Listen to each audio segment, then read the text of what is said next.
Yo, what up? My name is Don, and today we're going to be checking out the new Inside the Game video that Diablo just put out discussing some of the new features and the new region of Nahantu that is going to be releasing with Vessel of Hatred, which launches on October 8th in just over a month from now.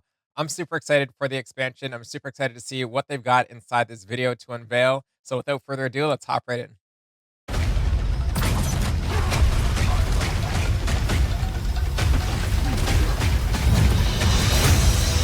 All right, man, let's see what they got for us. In Vessel of Hatred, we travel south to Nahantu, a region with both deep ancient jungles and vast sprawling plains. It's the last stretch of land in Sanctuary's eastern continent, and we've packed it full of experiences for every type of player. In this expansion, there's a whole lot to explore under the dark canopy of Nahantu.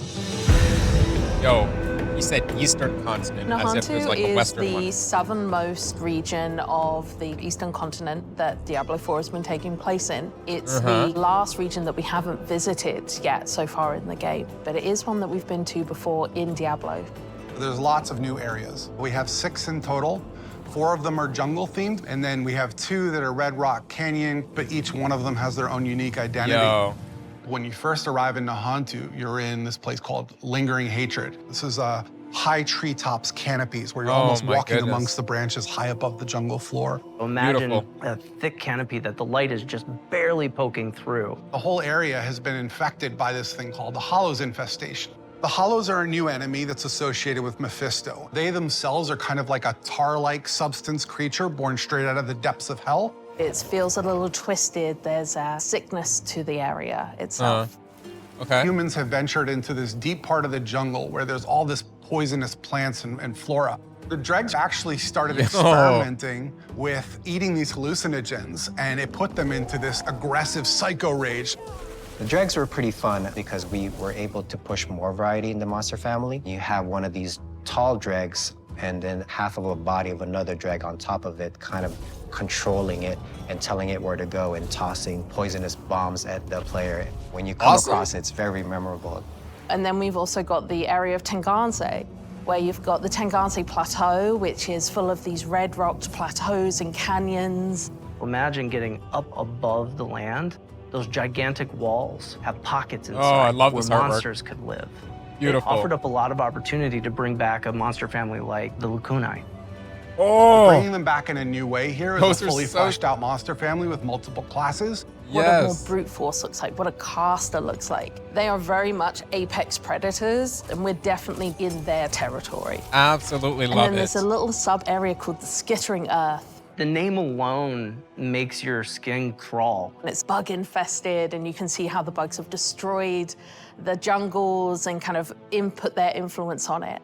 Within the Field of Giants, you have these giant corpses of these long dead demons that humans have begun to mine away at for their resources. While they've got a lot of use out of them, they're also toxic to the land around it. The notion of massive demons walking Sanctuary 1,000 years ago is really thought-provoking. Plateau's also got just this beautiful color scheme to the lighting. It's really lovely to be there. And then horrific at the same time. You know, it's great. It's great. The mercenaries in Vessel of Hatred are a group of people who we like to describe as ordinary people with extraordinary skills. They have the same level of will to fight against the demons of hell. And there's 4 mercs that you can collect over the course of the campaign. Starts with Rahir, a blacksmith and a shield bearer, is more a defensive fighter. He's able to go in there and soak up damage, use his shield as a bulwark against the enemy. You meet him early on in the campaign, and he's one who introduces you to the mercenary network. You end up finding acquisition quests for 3 other mercs that you can find throughout the course of the story. Subo, the drunken archer, is gonna work really well for people who want someone who's out of the main melee, in the back, offering utility and that kind of range support. Then we have Ariana, a berserker crone, who's a melee combat fighter, close range. She's got a really cool combat meter, a massacre meter, where you need to keep killing enemies to get the meter to be filled. She's got a bunch of really interesting utility skills that you can kind of build in. Finally, we have the demon child, Aldkin, who's a magic user who can transform himself from human form to demon form and join you in combat. There's this really great reinforcement ability where you can take one of the mercenary skills and attach it to one of your powers so that when you use that skill, it calls them in to do a specific skill. With the mercenaries for Vessel of Hatred, one of the things we are expanding on is the skill tree. For Diablo 3, you had a very basic type of mercenary, but this time you can actually push a little bit more into that skill Okay. tree and make the mercenary the way you would want to play. Going through each Interesting. mercenary progression arc and outfitting their skill tree so that it's complementary to your character build, I think that's where the fun in the mercenary system really lies. I got a lot to say about the mercenary The system. Dark I'll save it. Citadel is a new I'll save in-game it. feature that's coming in Vessel of Hatred. Excuse It's me? an entirely cooperative player experience. All Excuse the me? mechanics within it are based around you working together with your party members to solve the challenges and face the first Khazra hordes. Yo, within. nerd One of chills? the outcomes of the Mage Wars. Look It's at this these giant nerd chills. crater and all the souls that were kind of lost in it from those wars. The goal of the first Khazra, who are kind of the original Khazra, they're using the powers within the Citadel found within this crater to perform experiments to try and bring back their dark god. Only recently, people have started going missing. They head into the Khazra region, they disappear, never to be seen again. So it's clear that whatever they're planning is about to come to fruition, and your job as the players to get in there and stop it. Citadels are a place where we take what is the best part of Diablo, combat, and we test it in a different way, which is adding in cooperative mechanics that you have to manage on top of that. For example, a boss has an attack, and as a player, you have to collect an item that allows you to reflect the attack back at him. So there's a little bit of a Twitch level mechanic there where you actually have to time your reaction shot. What's interesting about it is when you get multiple people in there, we're each responsible for reflecting that shot once, so we all have to sort of master the timing of that move. You can't do that kind of thing without coordinating as a team, and that's sort of the example of what Citadel gameplay feels like. When Okay. designing the Citadel, we designed a lot of really cool bosses. And so one of the things Wicked, that we dude. did is we took that design and made like armor sets for each of the classes. That way you feel like you took their armor and you feel like you're wearing a little bit of them after your victory. We also have a Yeah, but currency you gotta buy that's them, right? dedicated to the Citadel, where as you play through, a vendor can be interacted with to buy custom cosmetics that are unique to the Citadel. You can play with 2 people, but the ideal experience is for 4. In order Okay. to facilitate that, we've built an all-new Party Finder feature. And the community has been Oh. pretty vocal about wanting this for a long time. It made a lot Yeah. of sense to us to pair it with this new Citadel mode. It really is an activity that's geared towards people who love to play together with their friends or with strangers and enjoy that cooperative gameplay. I Right. cannot wait for players to get into the world. I'm really just excited for people to see all the little hidden storytelling elements that the team has fit in. There's interesting things to find and see and discover around every corner, and it's just a really great experience getting to explore Nahantu. All right, dude. Okay, listen. Listen, Vessel of Hatred is coming in just about a month's time. I got a lot to say about this video, but first of all, the region looks amazing. Like, I just want to go back into some of the earlier stills that we saw. So I'm just gonna pull it up on screen right now. Some of these, in-game shots. Some are in-game shots, and some are like, art that you see from the art team. It's just beautiful. I really do love this game from its the like an environment aspect. You know, some gamers may not care about this, but the first time that I jumped into Diablo 4, and honestly, the first time that I jumped into any of the Diablos, they're very atmospheric. And so I really appreciate just being able to be engulfed by a new region, all the new sounds that I'm going to hear in my headset.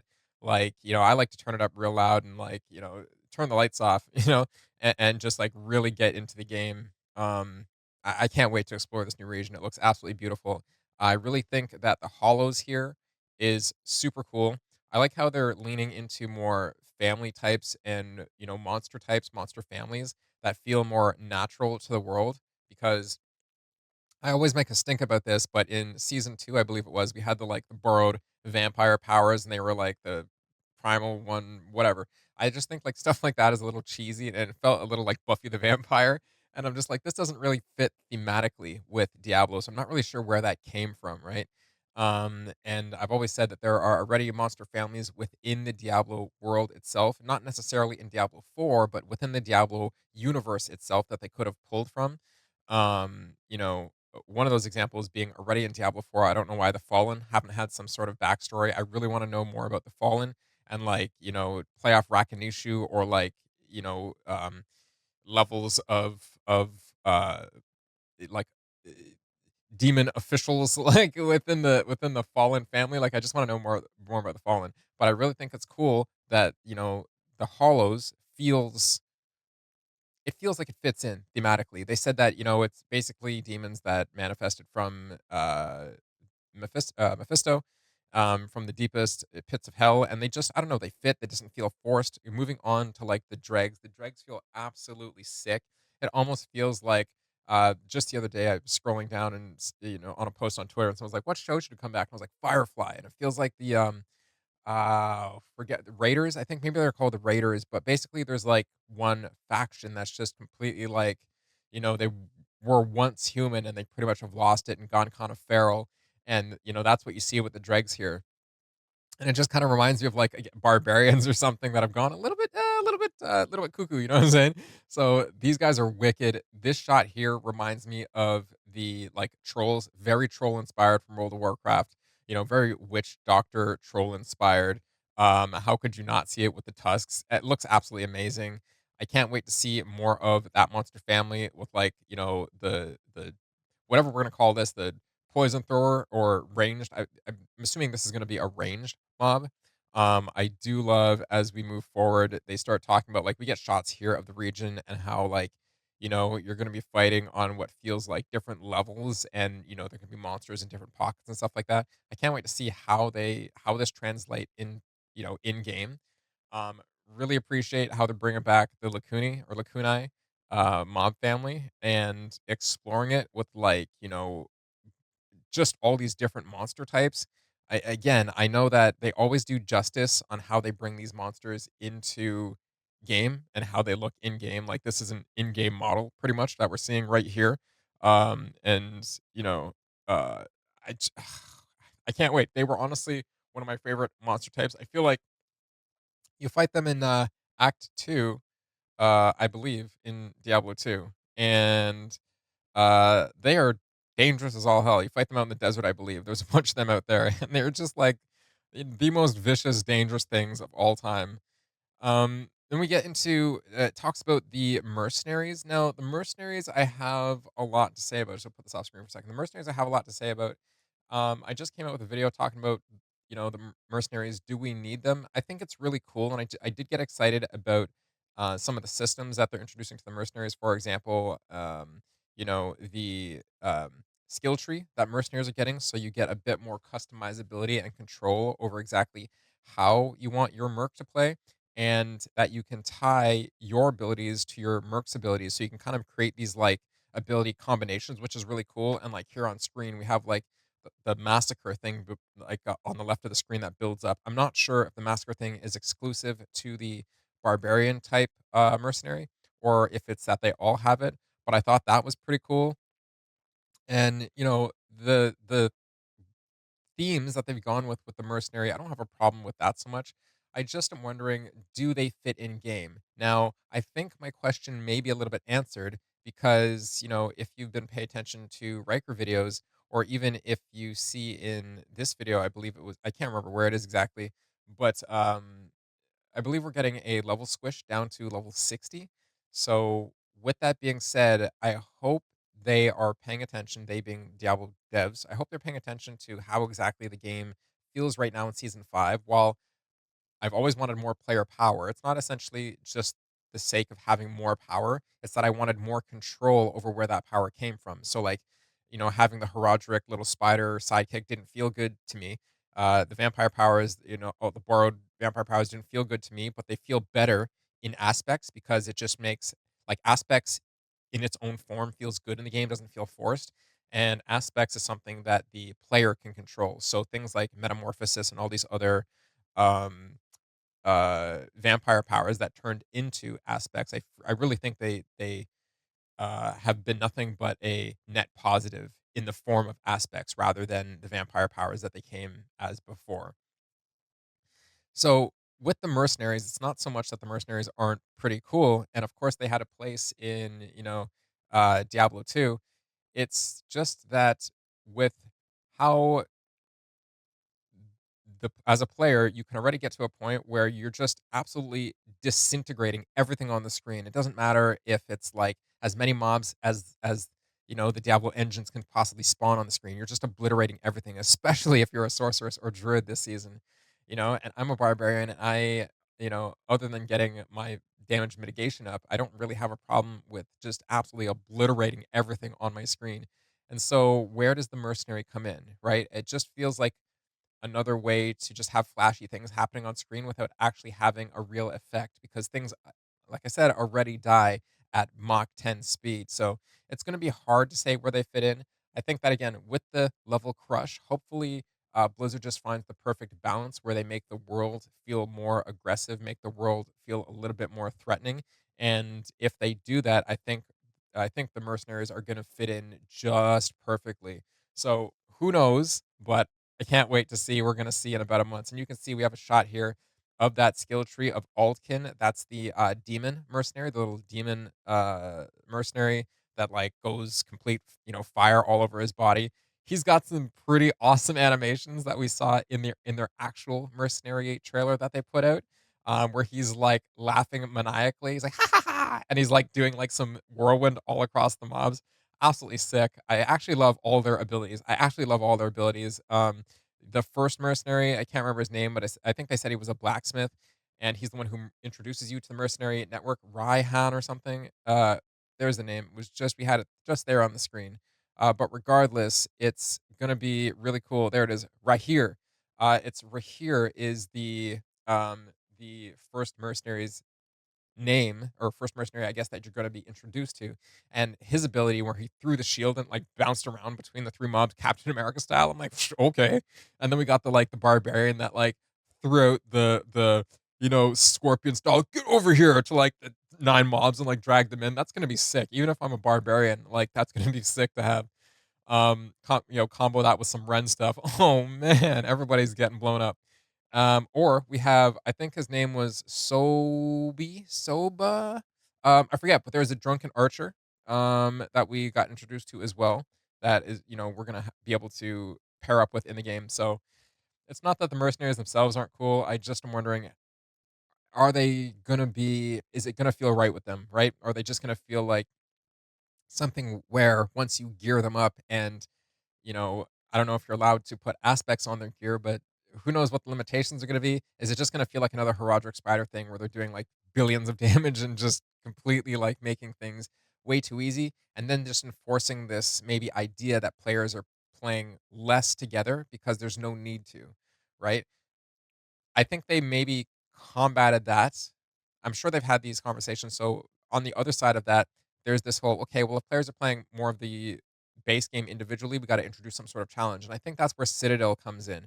So they go through and we get introduced to Citadel here, which looks really cool, and I'll just let that play very quietly in Vessel the of back, hatred. It's in the background here.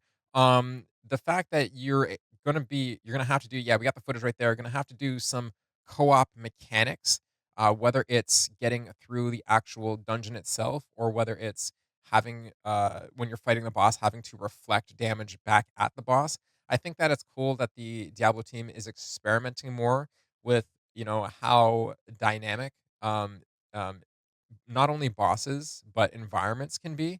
I think that this is something that I was just talking about this the other day on my stream. It's something that Lost Ark did very well. Lost Ark made boss events feel phenomenal. It's some of the most fun I've had. If it wasn't so gotcha game pay to win, I would still be playing that game alongside Diablo, not in place of, but alongside. And I just really like the world of Diablo, so I want them to really, really, really dig deep here and keep going in the direction they're going because I think the game has never been better and it's only getting better. And I'm so excited, as I think we all are, for Vessel of Hatred coming on October 8th. Yeah, we got the footage right there of the barbarian reflecting that attack back towards the boss. That's a really cool mechanic. Just skipping forward a little bit, they got some really cool bosses coming up. And then, I was saying as I watched it the first time, it's cool how they made skins around, how the bosses look. And it's cool how I said what you're gonna have to buy these, right? It's cool how they they just kind of, bopped that mole right on the head, and we're like, yes, but you can also get these scrolls from doing the Citadel where you can trade them for skins. And then they top it all off with the cherry on top, which is like, okay, we get all these new things, but how are we gonna find people? I hopefully they hit the balance right. They hit the balance right for people who want to play solo with the sidekicks, and I hope they hit the balance right for people who want to challenge in a party setting with Citadel. I just really hope that it's not a breeze. We need more, I think, a little bit more resistance in the game. A thing that something that I've been highlighting, and I want to keep highlighting, is that while Blizzard, the Diablo team specifically, wants to say that they listen to the community a lot. I think they do, but I think it's also important to know when to balance listening to the community when it's mostly the casuals are going to have a big voice. There's many casual players, especially with the advent that Diablo is, now a console game, a widely accepted console game. It's not just for PC. I was having this whole conversation on stream. It was originally designed as a PC game, and as the game has become more casual, again, a console in itself is a pretty casual gaming system.